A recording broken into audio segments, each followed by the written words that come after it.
gusto saludarlos en esta hora. Finalmente llegó el día para tener esta conferencia de la que hemos estado hablando en las últimas semanas. Qué importante tema para poder conversar. Saben que hace unos días, conversando con el equipo, nos dábamos cuenta al estar preparándonos para esta conferencia, cómo los jóvenes, los adolescentes están incursionando en asuntos que a veces nosotros, los de una generación más adelante, no sabemos. ¿Qué cosas tendríamos que hacer? ¿Qué cosas aprender? Bueno, esta conversación nos va a dar la oportunidad para tener una plataforma a partir de la cual podemos comenzar a desarrollar o a escalar en este importante tema. Para tener esta conversación hemos invitado a la doctora Raquel de Cornechuk, que es vicerrectora académica de la Universidad de Montemorelos. Ella es experta en estos temas de educación, ha estado estudiando e investigando el tema y estoy segura que los aportes que ella compartirá serán de gran beneficio. Doctora, bienvenida, nos da gusto saludarla y entonces es su tiempo. Seguramente a ustedes les habrá pasado algo parecido a lo que me pasó a mí, si son padres o maestros o estamos relacionados con adolescentes y jóvenes. Anoche estaba en una cena con amigos y dos hijos de nuestros amigos, 10, 12 años, mientras todos conversábamos animadamente, ellos estaban sentados en el sillón de la sala, cada uno con una pantalla. Inclusive uno tenía unos auriculares de muy buena calidad, así que me imagino que estaba haciendo algo importante. No solamente sucede esto en nuestras fiestas familiares, sino también en el aula de clases. ¿Te has dado cuenta que cuesta mucho captar la atención de un niño, de un joven, de un adulto joven universitario? ¿Qué tienen las nuevas generaciones que los que somos docentes o padres de la generación anterior parece que no entendemos?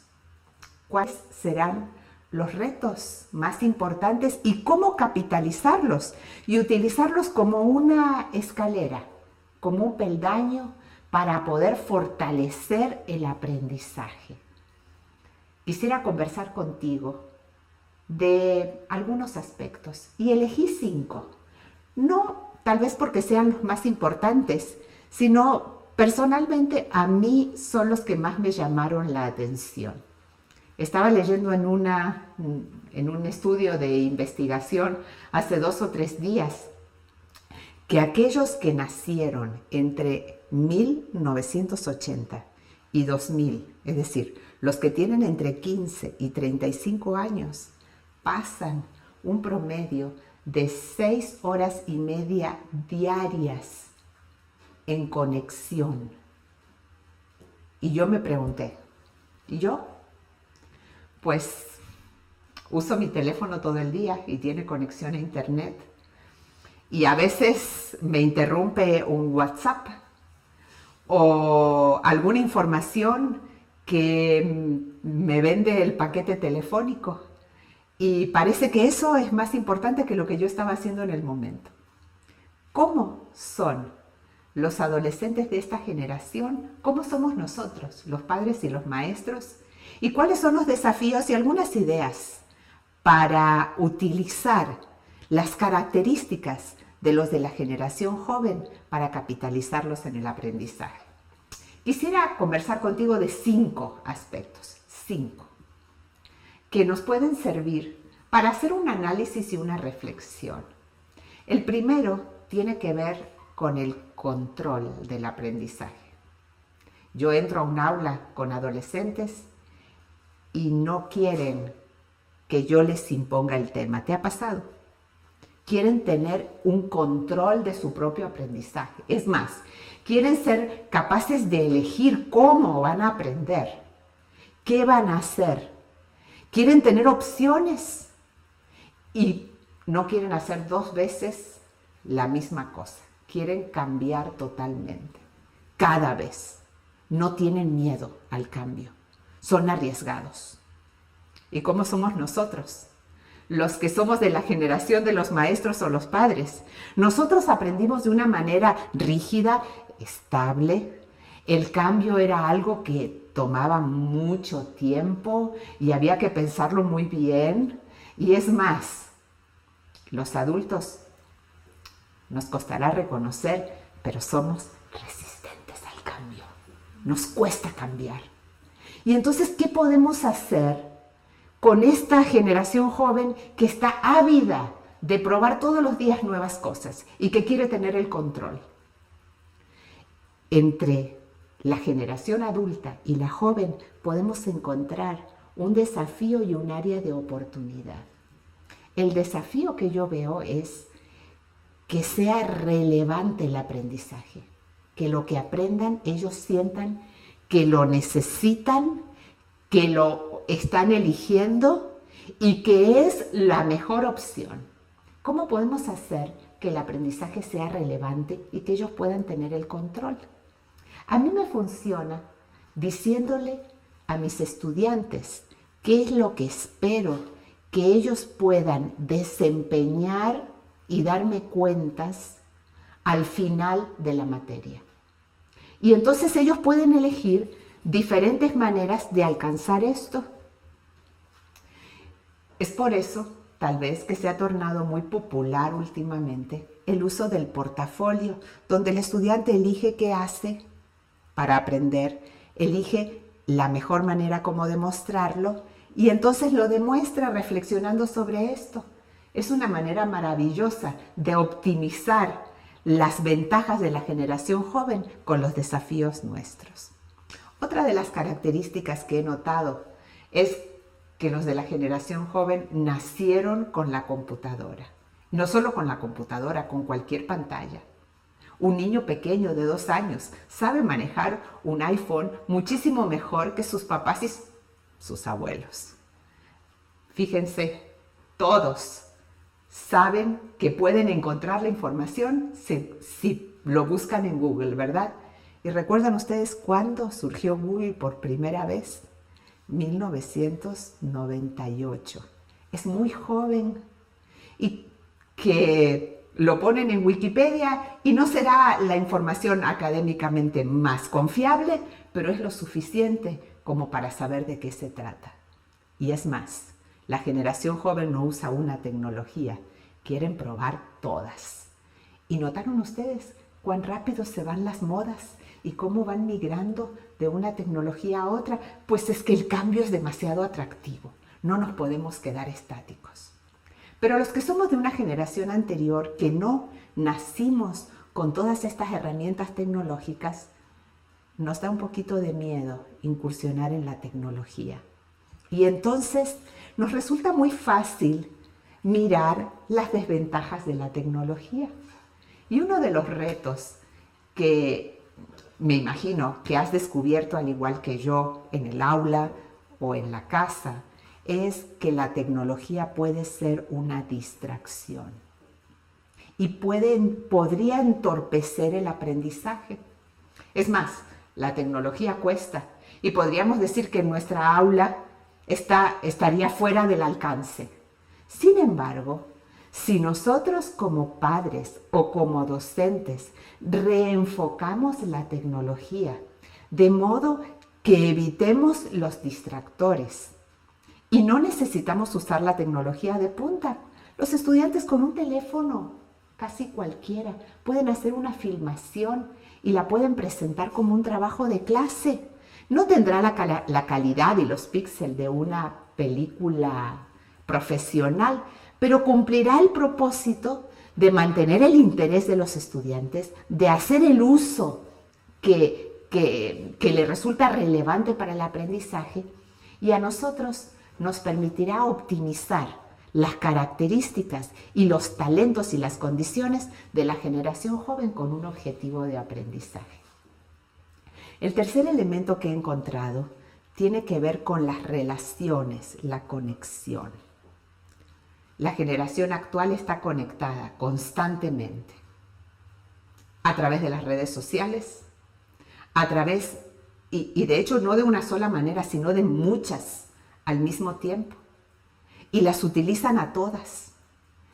Pero ellos quieren estar conectados en sus propios términos. Yo como maestro, como papá, está muy difícil que les imponga. Pero nosotros, la generación que no nacimos conectados así, sino que estábamos acostumbrados a las relaciones personales, no a la conectividad digital como más importante que la personal.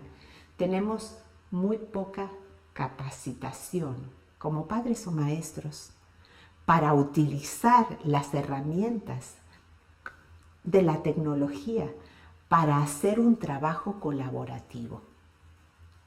Si eres maestro y yo te hablo de trabajo colaborativo, lo primero que vas a pensar, estoy segura, es en un grupo y le damos una tarea. ¿Y qué es lo que pasa? En algún caso, uno, el más listo, hace la tarea por los demás y se enoja porque lo ha hecho así. O reparten pedazos de la tarea y ya está. Esto no es trabajo colaborativo. Pero si nosotros podemos capitalizar las conexiones diversas, donde a lo mejor un estudiante de la generación actual puede contactarse con alguien de otra parte del mundo para hacerle una pregunta y tener un intercambio. Si nosotros podemos capitalizar esas conexiones para llevarlas al nivel de una colaboración significativa, donde las relaciones sean, aunque puedan ser virtuales, tengan un contenido personal y sean provechosas para el aprendizaje, no sean superfluas y solamente cargadas de entretenimiento o de nadería o de superficialidad, podemos haber hecho una contribución al optimizar los retos, los desafíos y las oportunidades. La cuarta característica que me gustaría conversar contigo tiene que ver con el modo en cómo aprenden los estudiantes.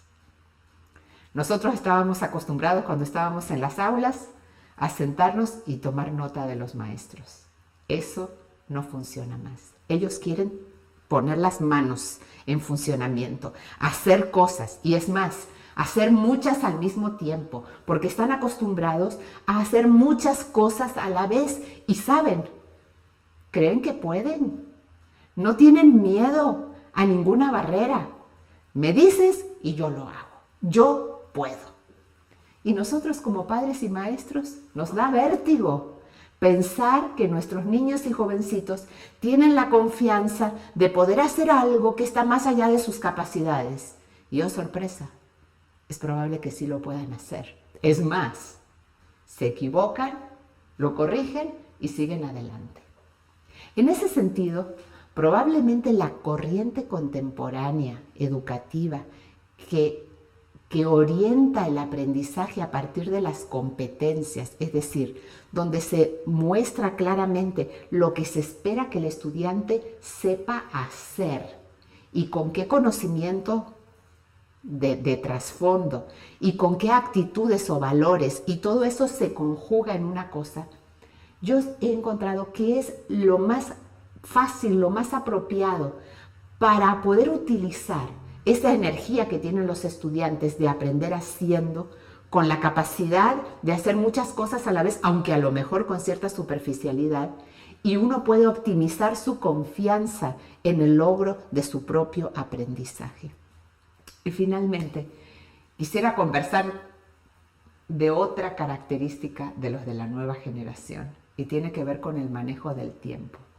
¿Te has dado cuenta que no tienen ningún problema en disfrutar del tiempo libre, aunque tengan mucho trabajo para hacer? Los que venimos de una generación anterior, creemos que el tiempo libre es un premio que viene al final del esfuerzo. Es más, los de la generación anterior a la nuestra, que a lo mejor han salido de la guerra y que tienen la Segunda Guerra Mundial y que tienen un trasfondo de sufrimiento y de dificultades económicas, aún son más trabajadores que nosotros, los de la generación previa a la última. Pero los jovencitos de esta generación disfrutan sin remordimientos de todo el tiempo libre que pueden.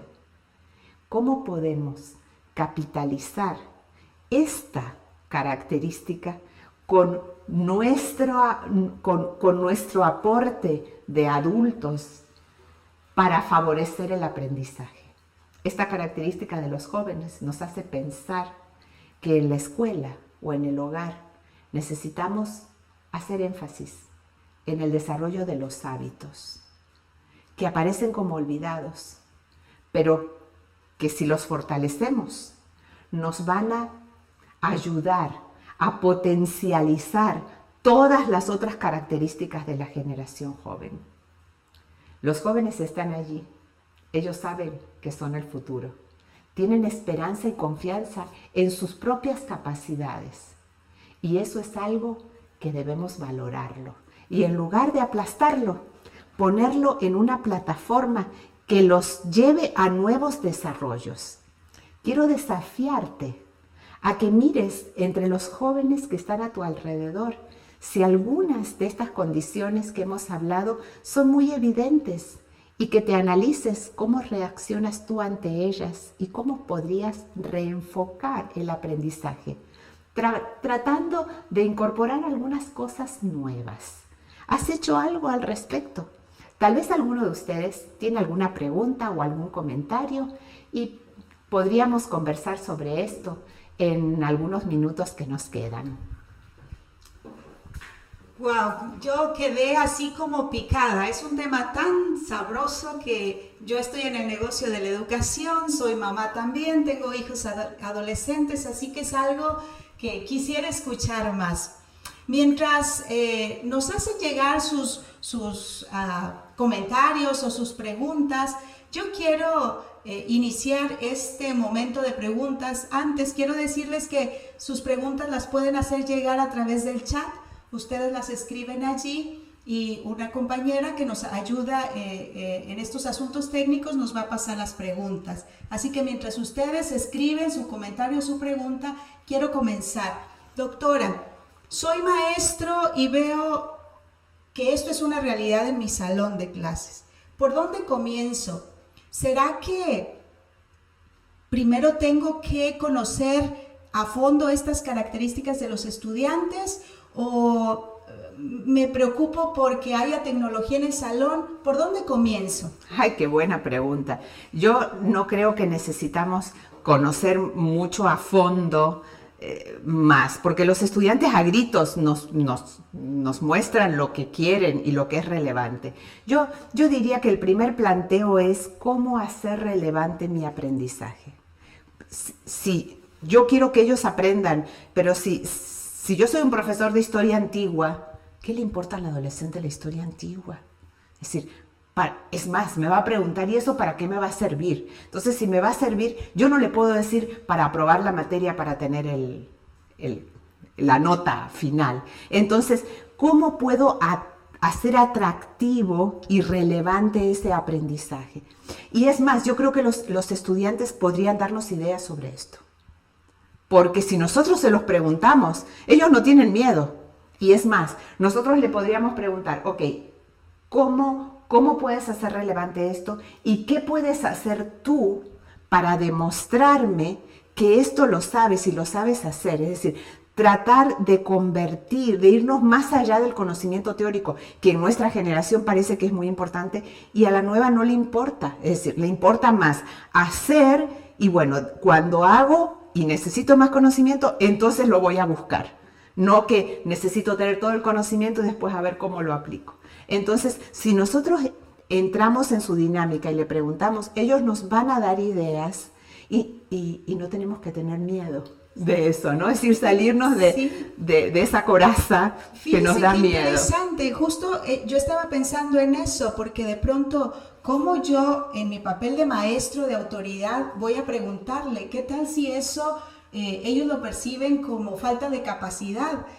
Son algunas cosas que nuestra generación nos da miedo, ¿verdad? Sí, pero no. Yo les puedo asegurar que yo lo hago. Cuando yo les pregunto y me dicen, en lugar de que ellos me vean como menos, me ven como más y me dicen, ay, usted nos entiende, entonces sabe, ay, qué interesante, hagamos más. Y entonces se produce en mí una sinergia positiva, claro. Y entonces yo siento que estoy en sintonía. Para los que somos maestros y padres es muy importante poder llegar al nivel de los aprendices, sin convertirnos en adolescentes nosotros. Como ellos. Exactamente. Que es ahí donde empieza el terreno peligroso. Exactamente, ¿no? Exactamente. Pero poder llegar a ellos y de esa plataforma llevarlos hacia donde nosotros queremos llevarlos. Ok. Qué bien. ¿Qué piensan ustedes? Seguramente que tienen muchas experiencias, ¿verdad?, en su salón de clases. Dentro de los comentarios más generales que surgen es, ¿cómo usted dijo en su presentación, no tengo que usar tecnología de punta porque a veces nos da miedo, ¿no? Sí. Yo escuché un comentario, nosotros venimos de una generación en donde nos decían, no toques porque se descompone. Sí. ¿Verdad? Y eso nos causa cierto temor o respeto hacia la tecnología, pero usted nos decía, esta generación no, al contrario, ellos entre más cosas nuevas haya y más dispositivos, no necesitan ser los de punta, sino los que están a mi alcance. ¿Cómo los incorporo? ¿Los tengo que traer al salón de clases necesariamente? Es decir, ¿qué dinámicas podría integrar a mi clase para que capture a los muchachos en eso que está en el techo de los pensamientos de ellos? Sí. Bueno, los chicos generalmente son dueños de alguna tecnología. Yo enseño a nivel universitario, por ejemplo, y enseño una clase de griego en estudiantes de educación. Y les digo, ¿saben qué? Aquí tienen el diccionario griego, no lo tienen que comprar, está en este archivo en PDF que tiene una descarga gratuita, esto es lo que vamos a usar. Y entonces, pero en el aula, es decir, ellos tienen que venir con su computadora y todos tienen su computadora, es cuestión de que lo descarguen, pero ¿cómo vamos a usar la computadora? Es decir, vamos a trabajar juntos, no todo el tiempo van a tener la computadora abierta. O mis estudiantes de teología, en una clase de filosofía de la educación, les digo, descarguen en sus teléfonos o descarguen en sus iPad o en sus computadoras todos los libros de Elena de White. Están ahí para descargar gratis. Vamos a usarlos en la clase porque vamos a hacer búsquedas. Y entonces hacemos búsquedas utilizando los recursos que tienen. Claro. Eso es. Entonces, depende de cada clase, de lo que vean necesario, si es en la escuela primaria o si es en el nivel medio, cada uno verá cómo manejar la distracción, porque si yo hablo mi celular, ya me aparece un WhatsApp y lo que yo iba a buscar ya no lo encuentro. Claro. Y ya me fui y ya hice esto y ya me apareció una página del fútbol y quiero saber cómo fue en el partido de ayer y de ahí aparece y voy al Facebook y de ahí y me puedo pasar la hora entera en esto. Entonces, como maestros tenemos que ayudarles con los hábitos, claro, para fortalecer la concentración, que esa es una de las problemáticas de esta época, ¿no? Como están trabajando en muchas cosas al mismo tiempo, tienden a ser superficiales. Y entonces, una ventaja de nuestra generación es que éramos un poquito más profundos. Abarcábamos menos, pero más profundos. Entonces, ¿cómo capitalizar lo nuestro, lo que nosotros tenemos y lo que ellos tienen? Entonces, utilizando ese tipo hay juegos, hay software, hay cuestiones que uno las puede manejar en distintos ámbitos. Claro, y aquí el desafío es meternos a eso, claro, ¿verdad? Perder el temor, sí, y entrar en esa dinámica. Otra de las cosas dentro de los comentarios que me pasan aquí sobre un asunto que usted mencionó, a mí también me llamó la atención, que decía, si yo como maestro quiero seguir teniendo esa práctica tradicional de dictar apuntes, pues definitivamente no tengo la atención del alumno, ¿verdad? No. Es decir, debo de estar consciente de que las cosas que yo hacía antes definitivamente no las puedo seguir haciendo. Sí. Pero ¿cómo me aseguro de que, porque nosotros pensamos, él debe anotar, yo le debo dictar porque yo le debo decir qué es lo importante y entonces él debe anotar allí. ¿Cómo me aseguro, si él no va a anotar, de que realmente está aprendiendo? Lo que pasa es que cuando nosotros íbamos a la escuela, el conocimiento venía de la palabra del maestro. Y a lo sumo de algún buen libro que los más ricos podían comprar. Pero ahora el conocimiento está al acceso de todos lados. Es decir, con cualquier dispositivo yo puedo saber. Es más, el alumno puede estar controlando si lo que yo le estoy diciendo es cierto, porque tiene su computadora abierta y yo le estoy diciendo que en 1854 pasó esto, y simplemente en Google pone 1854 el hecho y me va a decir, ¿sabe qué? Fue el 25 de junio de 1854, mire, pero no pasó esto y esto, sino esto y esto otro. Sí. Entonces, y eso nos puede dar vértigo. Claro, porque quedo como si no me preparé, como menos, ¿verdad? Exactamente, pero entonces, fíjate, Lorena, la mente tiene ciertas leyes del aprendizaje, porque Dios nos hizo así. Y cuando nosotros estamos pensando en las aulas tradicionales, no siempre seguíamos las leyes del aprendizaje, porque se esperaba que la disciplina que tengamos estuviera por encima o fuera más importante que las leyes. Es decir, y ¿sabes cuáles son las leyes del aprendizaje? La primera es despertar la mente, querer aprender. ¿Y ahí qué puede hacer el maestro? Yo pienso cómo voy a sorprender a mis alumnos. Ahí está. ¿Cómo los voy a sorprender? Exactamente. Para despertarle la mente, para abrir la mente. Lo que a veces los maestros llamamos como motivación. Pero la motivación que sea algo muy pertinente, muy relevante. Es decir, que el alumno diga, esto es algo que yo quiero aprender, que yo elegí aprender. Claro. Que yo elegí aprender. Y entonces, cuando el estudiante se le enciende la mente, ya después de eso es capaz de hacer cualquier cosa. Sí. Y entonces, el asunto de esta dinámica de enseñanza-aprendizaje como maestros no es qué es lo que voy a hacer yo para enseñar, sino qué va a hacer el alumno para aprender. Fíjese qué interesante, ¿no? Porque esa es la segunda ley. Toda la responsabilidad nosotros. Sí, y fíjate, algunos maestros decían, si mi alumno no aprende es problema de él. Yo enseño, si él quiere, aprenda. No. En esta época, mi trabajo es que él aprenda, claro, no que yo enseñe. Entonces, yo abro la mente, hago que quiera aprender. Número 2, que él haga cosas para aprender. ¿Qué es lo que va a hacer él? Y entonces el aprendizaje va a ser activo, pues él no va a hacer escuchar y anotar. Claro. Eso es muy pobre. Y fíjese, doctora, me hace pensar que eso entonces disminuiría el asunto de la disciplina. Oh, definitivamente. Porque al tenerlo ocupado en algo que está interesado, que él quiere, que él elige aprender, se olvida. Exacto. Y la tercera ley después de hacer algo para aprender es aplicarlo. Y esto va muy bien con lo que los chicos quieren ahora. Claro. Ellos quieren que sea útil, que sirva para algo, que es más, la generación de ahora dice, no tengo problemas, quiero cambiar el mundo. Entonces, tiene que ser aplicable. Sí, y yo le tengo que dar pistas para que él aprenda más. Es decir, que él aprenda más de lo que yo sé, que me supere.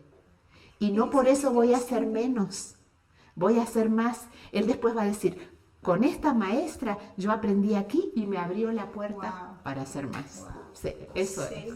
Qué interesante, ¿no? Me hace recordar lo que Jesús hacía, porque él le ponía el escenario, hacía que él pensara, que él hiciera, y entonces me hace recordar la frase, ahora ve y haz tú, ¿verdad? Exactamente, okay. Sí. Qué interesante, qué interesante. Sí. Doctora, es un tema fascinante. Nosotros quisiéramos seguir, ¿verdad? Con esta charla. Vamos para ir terminando con esta sección. Quiero hacerle otra pregunta que el público nos está haciendo. La pregunta es, ¿cómo definen la tecnología?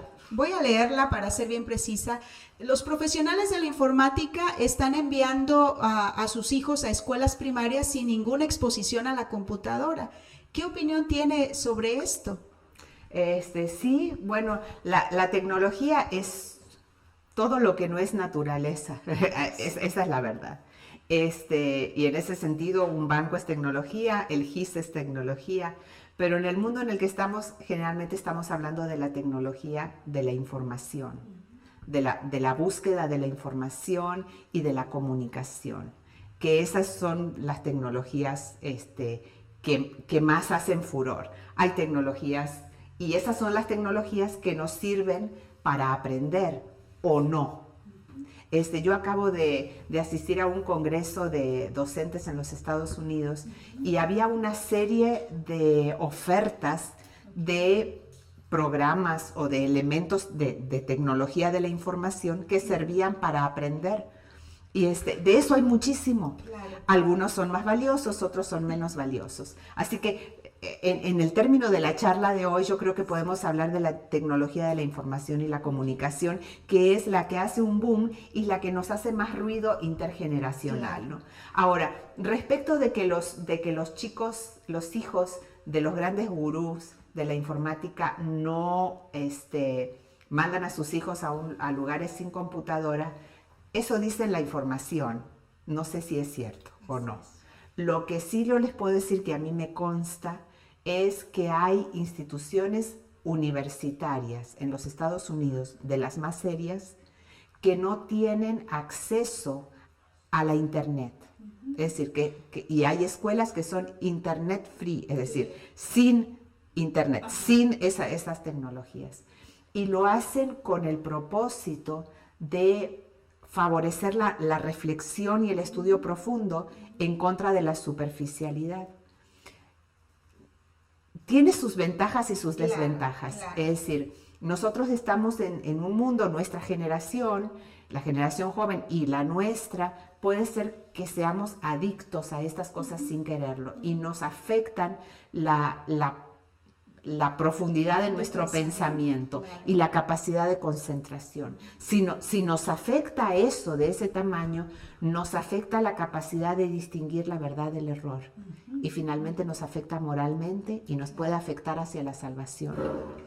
Ahora, vivimos en un mundo donde esa tecnología no se va a ir. Así es. Entonces, a mi juicio, tenemos que aprender a vivir con ella. Exactamente, tenemos que educar a la nueva generación y a educarnos a nosotros mismos, que puede ser que tengamos lo peor de los hábitos en esos usos de la manera más sabia. Claro, Esta es mi opinión. Qué interesante, qué interesante.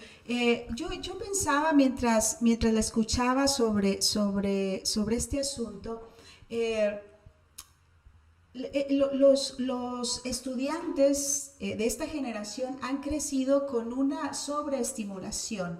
Entonces, el hecho de que ellos tengan un tiempo sin tecnología es saludable, pero esto no significa que se las vamos a erradicar, porque, como decía usted, es imposible. Sí. porque no se va a ir, sí. Al contrario, se va innovando. Pues hay sociedades, fíjate, Lorena, como los Amish, que son un grupo así religioso, cultural, parecido a los menonitas, que decidieron vivir sin electricidad, sin teléfono, sin maquinaria, sin automóvil, y viven así, es decir, esos viven sin tecnología, realmente, porque casi de una manera muy, hasta primitiva, sí. Podríamos decir, y todo el mundo lo mira como gente rara. Es más, yo estuve en el grupo de visitándolos y la educación que ellos tienen es muy simple, es decir, ni siquiera profundizan para conocer mucho más, porque sus trabajos están en la granja, en ese tipo de cosas, y bueno, en una organización muy simple.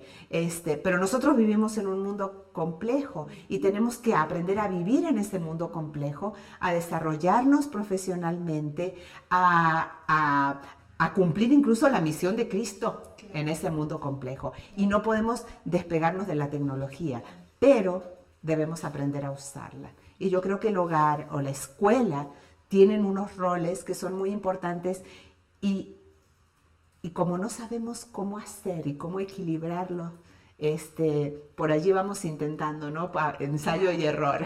Decimos, sí. no, entonces sí. Creo que estamos en unos años de transición, sí. Hasta que se puedan definir algunas políticas, como es que eso todavía está en estudio. Pero si uno tiene convicciones como maestro, va a saber cómo funcionar en el aula. Ok, excelente. Mire, con este argumento que usted me acaba de dar, me da pie para decirle a los compañeros que nos están escuchando que justo estamos en ese proceso de transición, entonces necesitamos estudiar, conversar entre nosotros, leer sobre la nueva generación, probar, como usted dijo, pero para esto necesitamos meternos y profundizar también. Y entonces quiero aprovechar este espacio para decirles, nosotros, la Universidad de Montemorelos, estamos preocupados por este asunto y queremos dar un aporte a la comunidad de docentes sobre este tema. Así que con este objetivo hemos trabajado con algunos cursos orientados a dar más información al respecto. Quiero decirles, invitarlos a que entren a nuestra página umvirtual.org y ahí en el catálogo ustedes van a encontrar algunos cursos que están orientados a dar más información sobre esta. Especialmente, doctora, tenemos un curso corto que aborda de manera más amplia cada uno de los conceptos que vimos aquí, que son estrategias de enseñanza para las nuevas generaciones. Son estrategias ya bien puntuales, prácticas, es decir, ¿por dónde comienzo? ¿Qué comienzo a probar? Entonces los invitamos, si están interesados en profundizar más sobre el tema, para que ustedes puedan entrar a nuestro catálogo, mirar y estar avanzando en esto. Como la doctora dice, es un tema que nos debe preocupar, debe estar dentro del techo de nuestros pensamientos si estamos en el negocio de la educación, así que debemos meternos a esto. Es un curso muy bueno, son diferentes profesionales que lo han preparado y los invito a que visiten nuestro catálogo para que ustedes vean qué de lo que haya allí puede ayudarnos a desarrollarnos en esta profesión tan hermosa y esta responsabilidad que tenemos también. Pues doctora, ha sido una linda conversación, es un tema muy interesante, seguro que quienes nos están escuchando van a tener dudas o preguntas. Nosotros estaremos compartiendo este contenido para que los compañeros que no pudieron asistir también lo tengan y estamos abiertos en algún foro para poder hablar más de esto y ampliarlo. Muchas gracias por compartir, doctora. Claro que sí. Y gracias a ustedes por escucharnos, por seguirnos.